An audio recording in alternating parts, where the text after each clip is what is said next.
cette année qui a été vraiment difficile. Le confinement, le déconfinement, le confinement partiel et toutes les difficultés par lesquelles toutes les difficultés par lesquelles on est passé pendant cette année, je pensais souvent au retour de Christ. Alors, je pensais à lui parce que je sais qu'il est l'unique solution pour que le monde change. Il est l'unique solution pour le monde, pour nous, pour que la joie revienne, pour qu'il n'y ait plus de larmes, pour qu'il n'y ait plus de peine, plus de maladie, plus de guerre, plus d'injustice, et je pourrais encore en citer plein. Le retour de Christ est la solution, et j'en suis convaincu. Et pendant ces moments où on a été isolés, c'est vrai que souvent, je méditais par rapport à son retour. À qu'est-ce que Dieu attend pour revenir.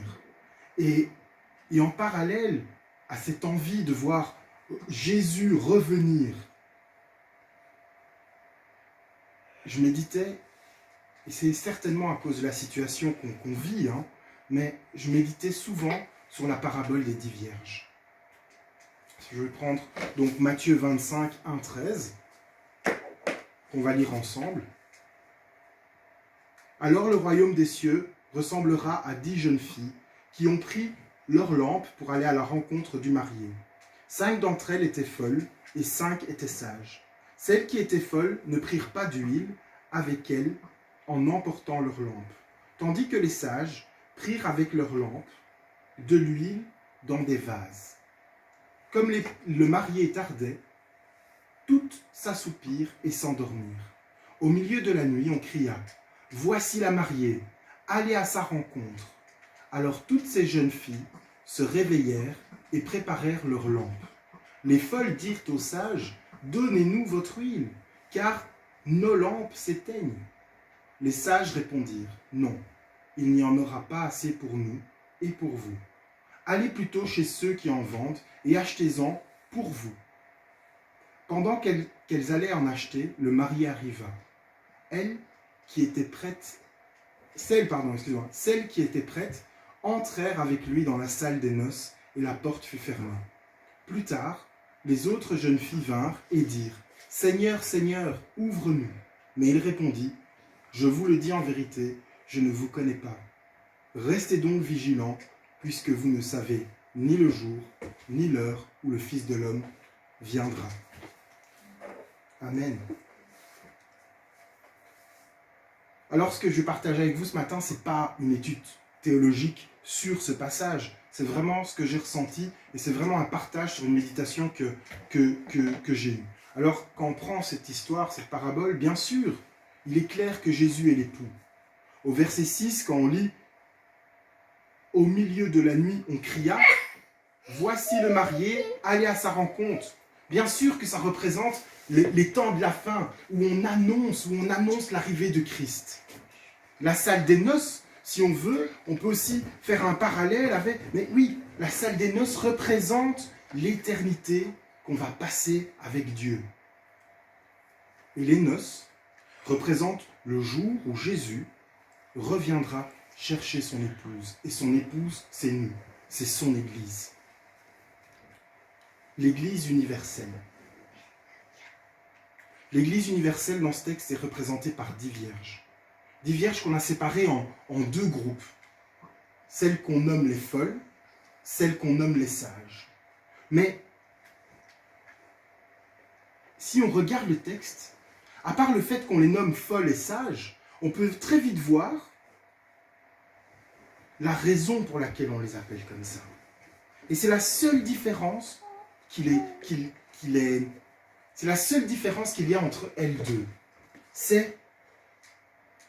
Il y en a, les sages avaient préparé de l'huile en plus, au cas où.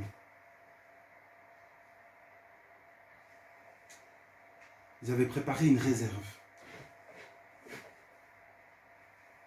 Et si les lampes représentaient nos cœurs? Et j'ai envie parfois, et je me pose cette question souvent, est-ce que mon cœur brûle-t-il encore pour Jésus? Et même si, d'après ce qu'on pense, Jésus tarde à venir. Là, ici, on vient de célébrer Noël. Ça fait plus de 2000 ans qu'il est né. Et Jésus n'est pas encore revenu. Et là, on pourrait se dire, lui, Jésus, il tarde à venir. Est-ce que mon cœur, je l'ai préparé pour le retour de Christ? Je vois vraiment ce parallèle, mais incroyable, entre ce que nous, on est en train de vivre aujourd'hui et l'attente qu'on a à attendre le retour de Christ. Et certains pourraient dire que Christ tarde à revenir. Mais moi, je ne pense pas. Je ne pense pas que Christ tarde à revenir. Je pense qu'au contraire, il sait quand il va revenir. Il sait quand il doit revenir. Parce qu'il y a aussi une chose qui m'a fait réfléchir dans ce texte, c'est les vierges qui avaient préparé de l'huile n'en avaient pas pris assez pour une deuxième personne. Elles en avaient pris assez pour elles, mais pas pour une autre. Parce que si elles en avaient en abondance, elles auraient pu partager. Non, elles avaient juste ce qu'il fallait pour leur lampe maintenant, et elles avaient juste de quoi faire une réserve pour une autre lampe. Donc Jésus, l'époux, savait qu'il fallait revenir avant que cette réserve soit épuisée. Elle n'en avait pas pour les autres, elles en avaient juste pour elle. Elle s'était préparée. Donc Jésus sait qu'il ne faut pas attendre trop longtemps. Il le sait. Il sait quand il doit revenir. Donc nous, on est peut-être impatients, mais lui, il sait les temps. Il connaît le temps exact quand il va revenir.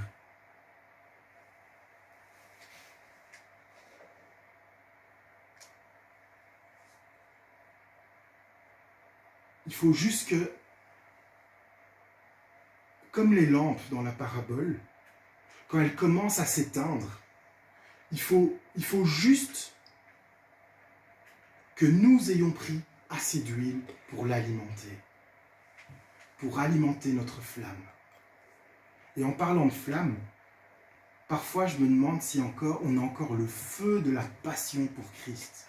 Ce feu, malgré le fait qu'il n'est pas encore revenu. Si on a encore ce feu pour Christ, cette passion pour lui. Parce que si on regarde vraiment la différence entre les vierges folles et les vierges sages, c'est la préparation. C'est uniquement la préparation avant la mise en marche. Contrairement aux vierges folles, les vierges sages n'attendaient pas l'époux. Elles s'étaient préparées à sa rencontre. Je ne sais pas si vous voyez la différence. Elles n'attendaient pas les vierges sages. Elles s'étaient préparées à sa rencontre. Les vierges folles, quant à elles attendaient l'époux. Tandis que les vierges sages s'étaient préparées. Et la différence entre attendre et se préparer, elle se situe dans l'action. Attendre quelque chose, c'est passif. Se préparer pour un événement, c'est actif. Dieu ne veut pas qu'on l'attende sans rien faire. Il veut qu'on se prépare et qu'on reste attentif et vigilant. Et si on lit ici le verset 13, la fin de ce qu'on a lu, c'est « Restez donc vigilants, puisque vous ne savez ni le jour ni l'heure. » La Bible nous dit « Restez vigilants ». C'est une action de rester vigilant. Ce n'est pas « on attend simplement ». Vous savez, si je me prépare ou si je vais faire la traversée du désert, je vais me préparer. La première chose à quoi je vais penser, c'est prendre de l'eau en suffisance, parce que traverser le Sahara, par exemple, c'est quelque chose, je sais qu'il va faire chaud, je sais qu'il n'y aura pas d'endroit ombragé, je sais que... Donc je vais commencer à préparer de l'eau en suffisance. Et puis certainement en boussole, certainement d'autres choses qui vont m'aider pendant mon voyage. Mais je vais me préparer avant de me mettre en route. Il y a une action à se préparer. Eh bien, nous, l'Église, c'est la même chose. Le retour de Christ, nous ne devons pas l'attendre. Nous devons nous préparer au retour de Christ. Dieu, c'est ce qu'il a envie, qu'on se prépare et qu'on se tienne prêt. Tout comme une jeune mariée qui se prépare pour son époux. Je pense à Christelle qui, quand on a préparé notre mariage, il y avait tellement de choses à faire, tellement de choses à penser. On va dire que même le jour du mariage, jusqu'à la dernière minute, on avait encore l'esprit rempli de choses qu'il fallait encore terminer. Mais on s'est préparé. On n'est pas arrivé le jour du mariage et se dire, pap, voilà. Non, on a eu une préparation avant. On s'est préparé. On n'a pas attendu, on s'est préparé. On s'est mis en action.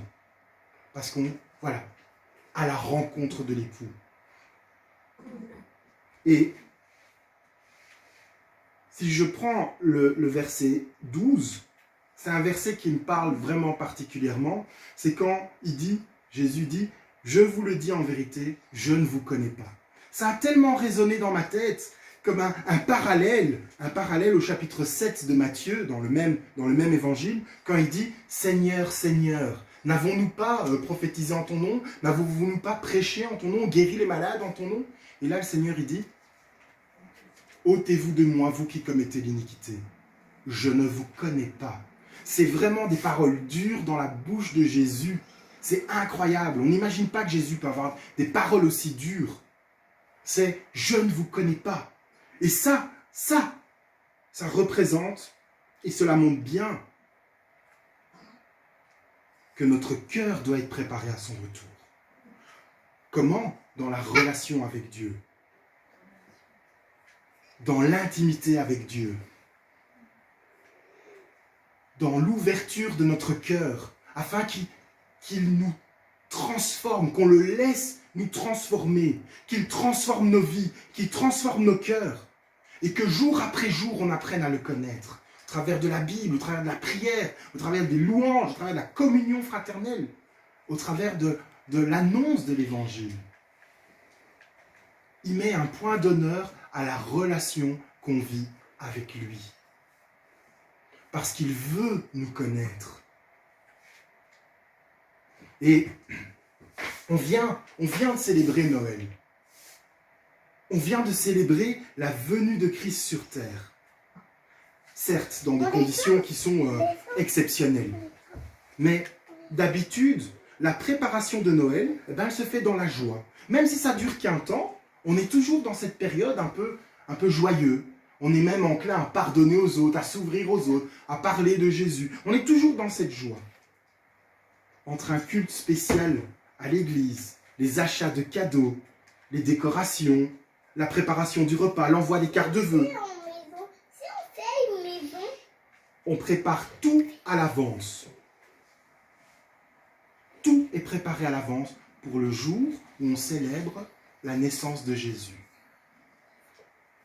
À plus forte raison, pour son retour.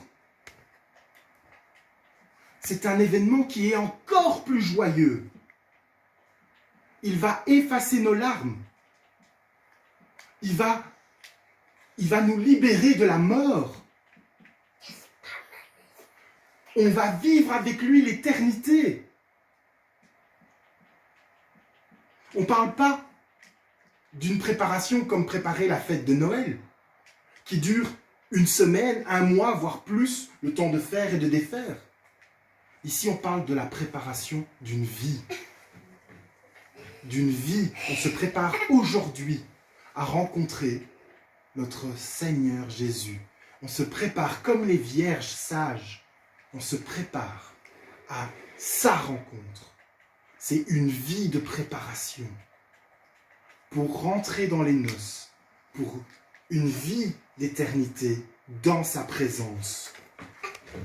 En tant que disciples de Christ, nous, on ne doit pas vivre dans l'attente, mais dans la préparation de son retour.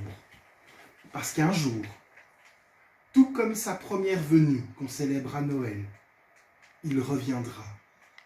Et là, il faudra juste savoir, sommes-nous prêts? Amen.